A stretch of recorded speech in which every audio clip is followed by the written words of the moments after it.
Bueno, jóvenes, pues muy buen día. Como ustedes saben, pues me presento nuevamente. Mi nombre es Porfirio Sandoval Soto. Voy a ser su maestro de biología para este semestre. Esperemos que esta pandemia nos permita llevar algunas clases presenciales en un corto tiempo, y si no es así, pues vamos a trabajar en línea, ¿no? Habíamos quedado, o yo les había mandado decir con su jefe de grupo, que les encargaba que vieran la clase 1 y 2 en YouTube. Espero que ya la tengan. Uno de los requisitos fundamentales que les estoy pidiendo es de que hagan un resumen de todas las clases, ya sea si las tenemos en vivo o si las ven en YouTube, tienen que hacer un resumen. Para esto quiero pedirles que destinen una libreta única y exclusivamente para biología, porque a final del periodo les voy a pedir que me la lleven al consultorio o a la casa para poder revisarlas. Entonces, para mí es muy importante revisar sus apuntes, los cuales deberán estar en orden, es decir, resumen 1, resumen 2, resumen 3, etcétera. Así no quiero que me van a hacer el resumen 7 y luego el resumen 1, y luego que me hagan el 10 y luego que me hagan el 4. Es decir, en la libreta los quiero revisar en orden. Si alguno de ustedes tiene los resúmenes en desorden, no se los voy a tomar en cuenta o les voy a bajar la calificación. ¿Estamos? Es un compromiso, ¿sale? Entonces, les pido por favor que vayan haciendo su resumen simultáneamente que tenemos la clase, o terminando la clase pueden hacer su resumen, como ustedes lo quieran hacer, no importa. Bueno, ya vimos una pequeña introducción en la clase 1, tuvimos un pequeño diagnóstico de lo que son los conocimientos de biología. En la clase 2, el día de ayer, estuvimos viendo algunas características de la ciencia. ¿Hay alguno de ustedes que recuerde cuáles son las características de la ciencia, que quiera compartirlo? Pueden responder así en vivo activando su micrófono, o pueden hacerlo por medio de la mensajería ahí en el chat. ¿Estamos? Como ustedes quieran hacerlo. Pueden utilizar el chat para, para poner ahí alguna respuesta, ¿sí? Recuerden que para mí es muy importante su participación y también la voy a estar evaluando.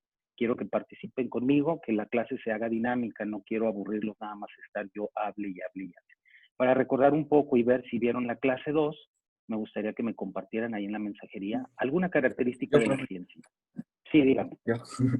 Ajá, sí, Hugo. La ciencia es la forma en la que el ser humano conoce y explica su entorno y se aplica de forma general a todo ser humano, sigue pasos objetivos verificables del método científico. Muy bien, Hugo. Ajá. Eso es lo que es ciencia. ¿Y cuáles serían alguna característica? Alguien que me quiera decir una característica nada más de la ciencia. ¿Que todos los días hacemos ciencia? Sí, perfecto. Yo les decía en la clase el día de ayer que todos hacemos ciencia, ¿sí? Obviamente que como acaba de decir su compañero Hugo, la ciencia lleva ciertos pasos y es sistemática, es metódica, es comprobable, es verificable, eh, y lo hacemos de una manera empírica. Cuando nosotros conocemos algo por primera vez, siempre hacemos conjeturas, primero exploramos, primero observamos, porque la observación es el primer paso del método científico, ¿no? Entonces, cuando nosotros observamos, nuestra mente empieza inmediatamente a trabajar y nuestra mente nos empieza a dar respuestas, ¿verdad? Entonces, de alguna manera, todos los días hacemos ciencia, no de una manera, no de una manera metódica o como dice el método científico, paso por paso, pero lo hacemos de manera empírica, ¿no? Para volverlo ciencia o para volver las reglas o las leyes, lo único que tendríamos que hacer es llevar un orden secuencial para poder decir que estamos siendo científicos, ¿no? Este orden está basado en un método muy antiguo que se utiliza desde hace muchos años, y no solamente en biología, se utiliza prácticamente en todas las disciplinas, en todas las materias. Este método se llama método científico. Yo creo que en secundaria tuvieron ya algún acercamiento al método científico, e incluso ustedes en primer semestre y segundo semestre ya llevaron la materia de metodología de la investigación. Cuando nosotros nos dicen que vamos a llevar la materia de metodología de investigación, no nos ponemos a pensar por qué se llama metodología de la investigación. Es precisamente esto que les digo. Nosotros somos investigadores. Un bebé desde pequeño empieza a explorar el mundo con sus manos, con su boca, con sus ojos. Nuestros sentidos son los que nosotros utilizamos para poder enfrentar el mundo, ¿sí? Yo les comentaba en una clase que cuando nacemos, pues prácticamente dependemos para todo de nuestros padres y para todo dependemos de ellos. Y poco a poco nos vamos volviendo independientes en algunas cosas que vamos aprendiendo. A la edad que ustedes tienen, pues ya tienen la posibilidad de enfrentar el mundo de manera muy capaz, ¿no? Porque ya saben muchas cosas. Y conforme pasa el tiempo van aprendiendo más y más y más, y eso los vuelve mucho mejores personas y mucho mejores individuos. Pero bueno, vamos a revisar el método científico de manera rápida. Aquí nos dice que el método científico es un proceso, ¿sí? Puede variar su contenido o interpretación. ¿A qué se refiere esto? A lo que les comentaba ahorita, ¿no? Que realmente no se aplica nada más en una disciplina, se aplica en muchas disciplinas. Por lo tanto, el contenido de ese método pues puede cambiar, ¿no? A nosotros lo vamos a revisar cómo se lleva a cabo en biología, ¿sí? Porque pues finalmente es la materia que estamos estudiando. Pueden contestar ahí en el chat. ¿Cuál es el primer paso del método científico? ¿Cómo empezamos nosotros a investigar, jóvenes? Quiero ver ahí en el chat sus mensajillos. Ok, aquí me había dicho Jennifer Palomares me había dicho cuáles son las características de la ciencia: sistemática, metódica, objetiva, racional. Muy bien. Sí, esas son características de la ciencia. Ahora díganme ahí, por favor, en el chat, ¿cómo empieza la investigación para todos nosotros? Una estrellita para el que conteste primero en el chat. ¿Cómo empezamos a investigar? Con la observación, dice Dorian. Muy bien. Observando. Muy bien, Arturo. Exacto. Eso es lo primero.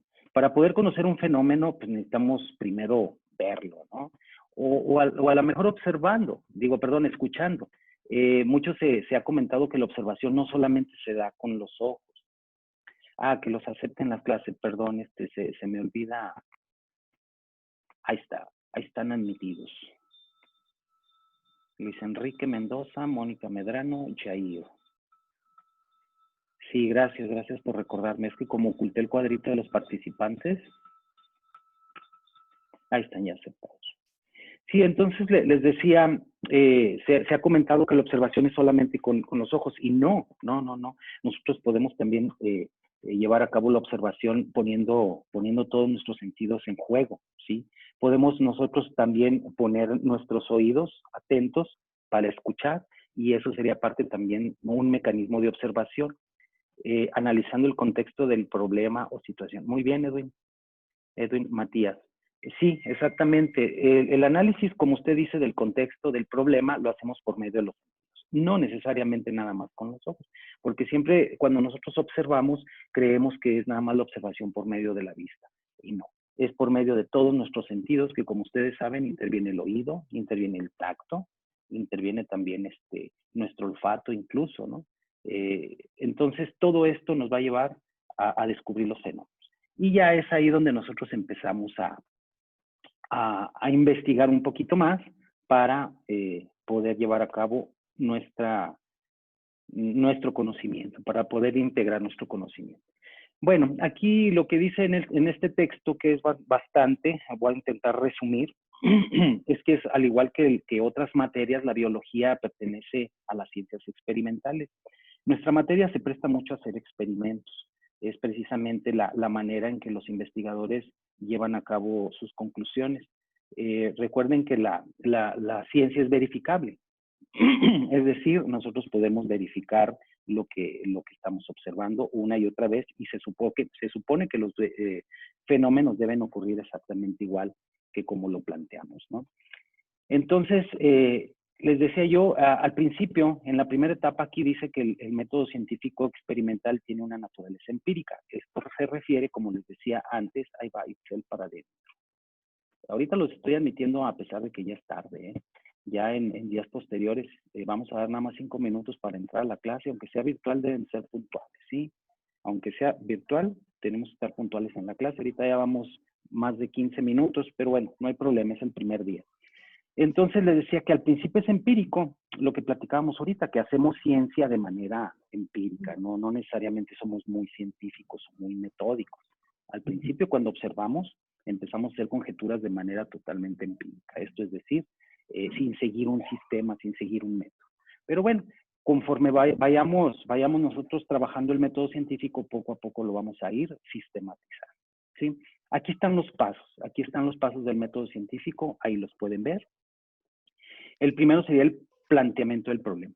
Para poder nosotros plantear un problema, primero lo tenemos que observar.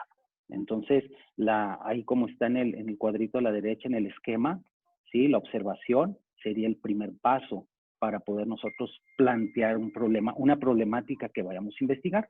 Ustedes ya hicieron algunos proyectos ahí en la escuela, ya saben de metodología, ya saben más o menos, ¿verdad? Nunca terminamos de aprender, pero ustedes ya más o menos han investigado algunos fenómenos, aunque se hacen. Han hecho algún documento, han integrado información. Perdone. Entonces, ese sería el primer paso. ¿Qué viene después de observar? ¿Qué viene después de plantear un problema, joven? Ahí contéstenme en el chat. ¿Qué sigue después de observar? Digo, ya observé un problema, por ejemplo, en la escuela. Que falte el agua. Ya vi que falta mucha agua. Ya planteé una problemática a resolver. La hipótesis. Muy bien, muy bien. No, si les digo que están bien truchas ya en estos temas. La hipótesis, exactamente. ¿Y qué es una hipótesis? ¿Qué es una hipótesis? A ver, Ana, si puede activar su audio, Ana, para que me diga qué es una hipótesis. ¿A qué se refiere? Ándale, ahí está, le estoy activando. La hipótesis es cuando nosotros creemos cómo va a ser una cosa o tenemos una idea. Exactamente, muy bien, Ana, qué bárbaros. Sí, exactamente, Ana, como dice su compañera, es correcto, es como nosotros creemos que se va a resolver la problemática, cualquiera que sea. La problemática, les digo, yo le planteo la del agua, pero puede ser cualquier cosa. Una hipótesis es algo que nosotros suponemos, entonces es una suposición. Y en un método científico podemos plantear una hipótesis o podemos plantear varias. Eso se puede hacer con una o varias hipótesis. Obviamente que una de ellas va a ser la correcta y puede ser que varias hipótesis sean falsas, ¿no? Pero eso lo planteamos de manera automática, ¿no? Cuando nosotros conocemos algo, inmediatamente empezamos a razonar sobre ello e inmediatamente empezamos a pensar las posibles soluciones, ¿sí? Muy bien, Ana. ¿Tiene estrellita? Ok. Después del planteamiento de la hipótesis viene la comprobación. Fernando Reyes está llegando a la clase. Déjelo, aceptamos. Ya llegó muy tarde, pero bueno, lo vamos a aceptar, no hay problema. Entonces, tiene que hacer una comprobación. Esta comprobación se hace por medio de la experimentación, ¿sí? Por eso ahí después de la hipótesis en el método científico viene el paso de la experimentación. Cuando nosotros tenemos hipótesis de cómo podríamos resolver los problemas, pues ahí viene vamos a hacer experimentos. Y por medio de esos experimentos que nos pueden fallar, los experimentos una y otra vez, va a llegar el momento en que tengamos la solución. Cuando se inventó la vacuna de la polio, platicaba yo con una persona, se llevaron más o menos 30 años de experimentación, joven. Ahorita estamos tratando de sacar una vacuna para el COVID en un año. ¿Cuánto tenemos con el COVID? Desde marzo. Bueno, en China, ahí donde empezó, se supone que fue en noviembre o diciembre, no recuerdo bien, por eso es COVID-19, porque es del año 19, creo. Desde entonces se ha estado tratando de investigar o para tener una vacuna, pero pues la investigación científica y médica lleva muchos pasos y lleva mucha experimentación. O sea, no se puede sacar una vacuna al vapor y empezar a vacunar a todos, ¿no? Entonces, imagínense, la vacuna contra la polio se llevó 30 años de investigación para poder sacar la vacuna. Entonces, ahorita pretendemos sacar una vacuna contra el COVID en menos de un año. Entonces, está complicado, ¿eh? No crean que la investigación es fácil. Por eso los investigadores en México ganan mucho dinero, algunos. Si ustedes quieren tener mucho dinero en la vida, háganse investigadores. Son trabajos muy bien remunerados, obviamente tienen que ser muy buenos investigadores, ¿no? Para poder tener éxito en eso. Entonces, de ahí viene la comprobación de la hipótesis. Muy bien, una vez que comprobamos la hipótesis, viene otro paso, que sería el análisis de todo lo que hemos hecho, ¿sí? Si hicimos 10, 15, 20 experimentos, pues tenemos que analizar los resultados para determinar cuáles son los correctos. Y finalmente vienen las conclusiones. Bueno, vamos a, ya más o menos lo vimos, ya entré, mijo. Ah, muy bien, Fernando. ¿A quién le dijo mijo? A mí, está bien. No, ya lo acepté. Entonces ya está Fernando adentro. Muy bien, entonces les decía, ya lo platicamos de manera general, lo que es el planteamiento del problema, ¿sí? Y aquí nos dice, fíjense, lo que les comentaba hace rato. La observación es la única parte de este método que sería empírico, que sería totalmente, digamos, fuera del contexto del método científico. La observación es el primer paso y a partir de ahí, para decir que somos científicos, deberemos de ir integrando, de ir registrando, de ir siguiendo todo el método para poder nosotros decir que estamos haciendo ciencia, ¿no? Como les decía hace rato, todos hacemos ciencia de manera general, sí, pero pues no se llama ciencia en realidad porque no estamos siguiendo un método. Para poder decir que estamos haciendo ciencia, debería haber todo un registro y una metodología muy específica, ¿no? Muy bien. Entonces, yo estoy quitando los cuadritos, ustedes no los ven, pero yo sí. Entonces, a partir de ahí nosotros podemos plantearnos muchas cosas, ¿no? Aquí nos ponen en el libro un ejemplo de Gregorio Mendel. ¿Sí han oído hablar de Gregorio Mendel? ¿En alguna etapa? Creo que no. Ya se durmieron, ¿verdad? A ver, Fernando Reyes. ¿Quién es Fernando? Dejen cambio la cámara. ¿Quién es Fernando? Levante la mano, Fernando.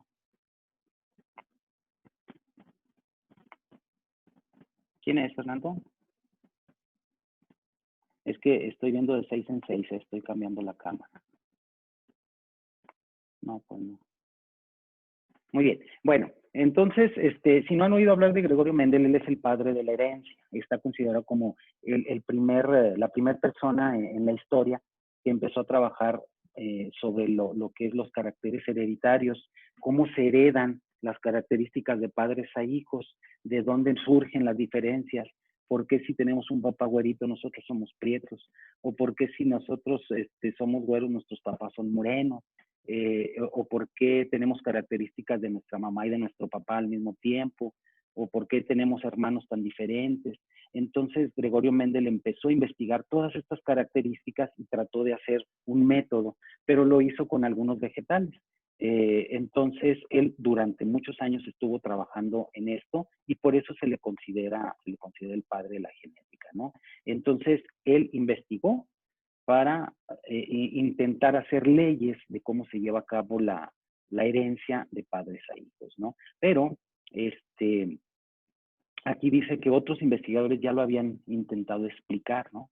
Pero que cometieron muchos errores y no pudieron llegar a concluir nada al respecto. Gregorio Mendel, a pesar de que trabajó con algunas plantas, pues pudo llegar a algunas definiciones o leyes que le valen digamos ahora, que sea el padre de la herencia, ¿no? Bueno, cuando nosotros, una vez que observamos, debemos de plantear el problema de una manera muy específica, ¿sí? Entonces, aquí nos dice que la hipótesis, yo lo decía en la clase de ayer, creo, que bueno, nosotros consideramos que el ser humano es el único animal racional, que yo les decía que yo no lo creo, yo creo que hay muchos animales que tienen una evolución muy adelantada y que también son racionales, ¿no? Pero, bueno, el hombre es demasiado presuntuoso o demasiado presumido de decir que somos los únicos animales en la Tierra que podemos razonar. Pero bueno, este razonamiento nos sirve a nosotros para de alguna manera plantear nuestras hipótesis, ¿no? Entonces, Gregorio Mendel así se fue, empezó a hacer algunas cruzas, empezó a hacer algunos experimentos y poco a poco, por medio de su razonamiento y por medio de su lógica, fue sacando conclusiones. Bueno, aquí les voy a hacer una pregunta. ¿Qué pasa, chicos, si inflamos un globo con helio? ¿Alguien me puede contestar? ¿Vuela? Sí, díganme, ¿quién es? Yo, Mónica. ¿Mónica? Sí. Muy bien, Mónica, dígame, ¿qué pasa? ¿Qué pasa si inflamos un globo con helio? Pues flota. Flota. Pero eso ya lo sabía, ¿verdad? Sí. Ajá, muy bien. Sí, efectivamente va a flotar. ¿Y por qué flota, Mónica? Sabemos que flota, ¿por qué lo hemos observado? Pero ¿por qué flota? Por los elementos que tiene el helio. Ajá, pues es un gas, es un elemento, sí, pero ¿por qué flota? Sí, claro, lo que usted dice es correcto, precisamente por la composición química que tiene el helio. ¿Alguien más que me quiera decir por qué flota?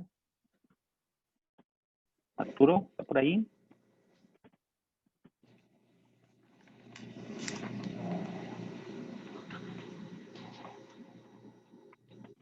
¿Por qué flota, Arturo? ¿Lo está escribiendo? Sí, se eleva, Dorian, sí, exactamente. ¿Pero por qué flota? ¿Por qué se eleva? Porque el helio casi no pesa a comparación del aire y por eso puede flotar, Exacto, ¿no? exacto. Sí, perfecto. Muy bien, muy buena respuesta. Es correcto, porque el helio tiene una composición química más ligera que el aire que forma nuestra atmósfera, que está contenido por más gases, como el nitrógeno, como el oxígeno. Entonces, el helio es más liviano y por tanto nuestro globo va a flotar. Muy bien. ¿Sí? Debido a que el helio casi no pesa, ¿sí? Es por eso que cuando nosotros inflamos un globo, su peso es menor al peso del aire a su alrededor y por eso el globo flota, ¿no? Muy bien. Ok, ahora contéstenme. ¿Qué pasa si llenamos un globo con argón, que es otro gas? Rafael Mesa, ¿está por ahí, Rafael? La densidad, me decía Yair, por la densidad, por los efectos causados del helio hacia el globo, supongo. Muy bien. Pues tienen una idea muy, muy buena y muy cercana a lo correcto. Rafael, si está presente, no me prendió su cámara. Le voy a activar el audio, Rafael. ¿Qué pasa si llenamos un globo con argón?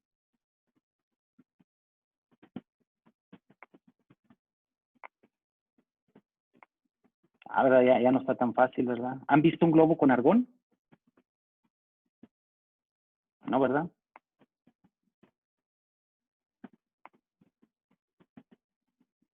Ya no es tan obvio, ¿verdad? ¿Por qué? Porque no lo conocemos, porque nunca hemos llenado un globo con argón.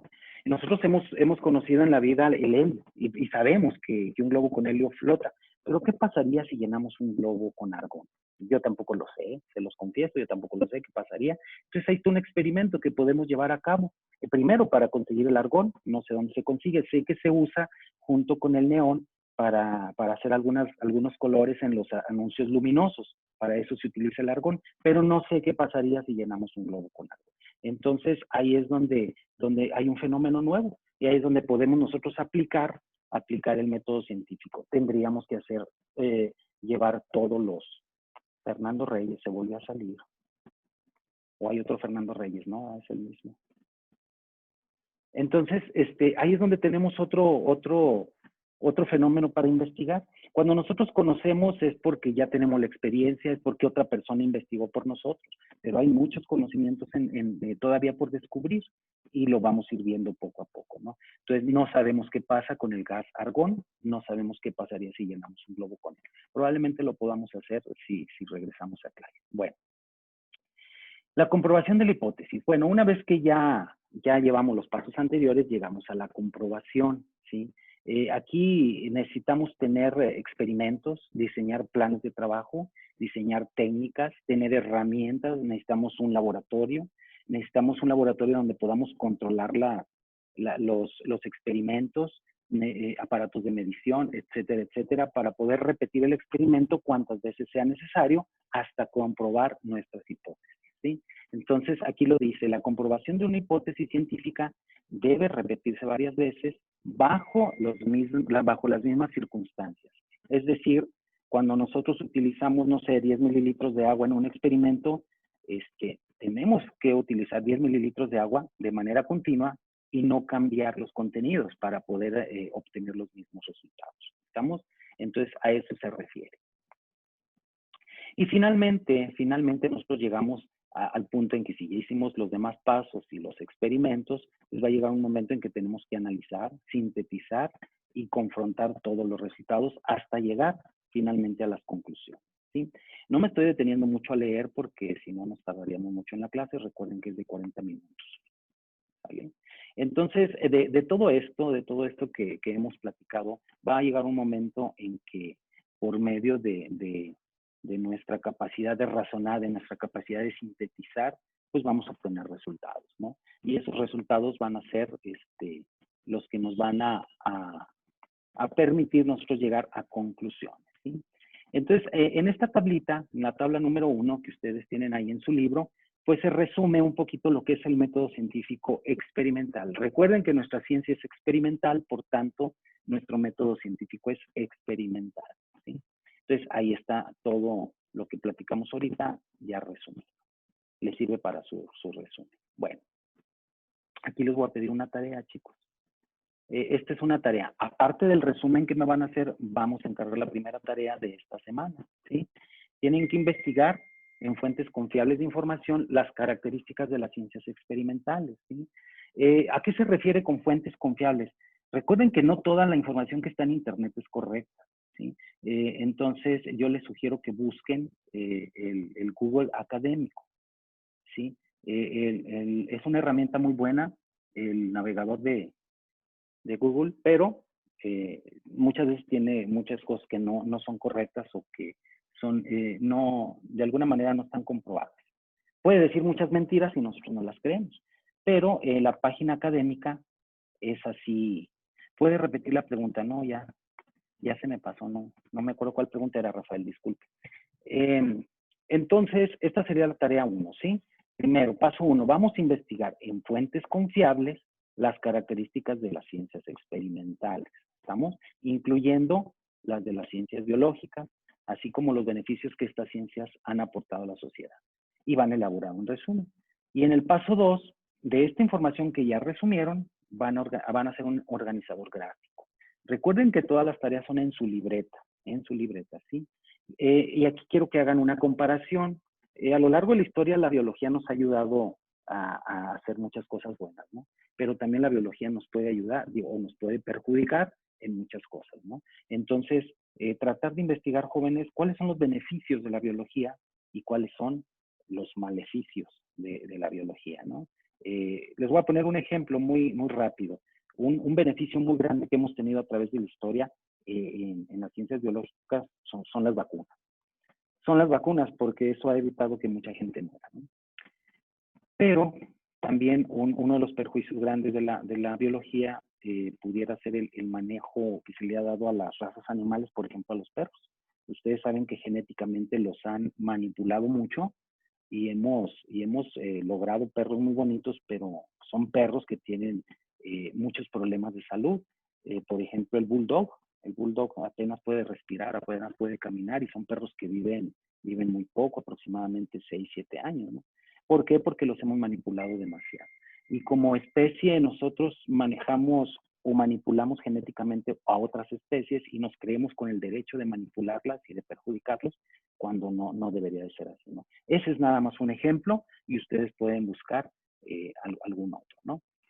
Bueno, ahí les dejo esta cita que dice: no importa la lentitud con la que avances, siempre y cuando no te detengas. Entonces, jóvenes, con esto voy a terminar la clase de hoy. Son las mismas recomendaciones, me da gusto saludarlos, qué bueno que prendieron sus cámaras, no todos, no sé, se chivean. Voy a terminar la presentación porque quiero tomar una foto con ustedes, ¿sale? Así es de que pongan cara así como que están contentos.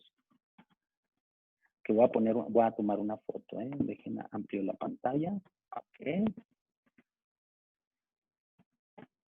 Ahí les voy. Yo les digo cuando digan whisky. Ahí mero. Ahí está tomada. Déjenme voy a la página 2 porque hay algunos que no están apareciendo. Ahí está. Otra foto. Otra foto. Y listo. Ahí tenemos ya las fotografías. Bueno, esta clase, como les decía, la voy a grabar, la voy a subir a YouTube por si quieren revisarla nuevamente. Y si no, pues ya la vivieron ustedes, ¿no? De todas maneras, les voy a pasar el link a los otros 5 grupos para que ellos la vean. ¿Alguna pregunta, jóvenes, antes de despedirnos? ¿Alguna duda? ¿Ninguna? Ah, pues puro chavo inteligente, hombre. Pues es un gusto saludarlos, jóvenes, y nos vemos en la próxima. Idealmente vamos a tener esta clase semana con semana. La clase que tendría yo con ustedes sería los miércoles a las 8. ¿Estamos? Sería repetitiva. Bueno, pues un gusto saludarlos, jóvenes, y nos estamos viendo. Que pasen buen día.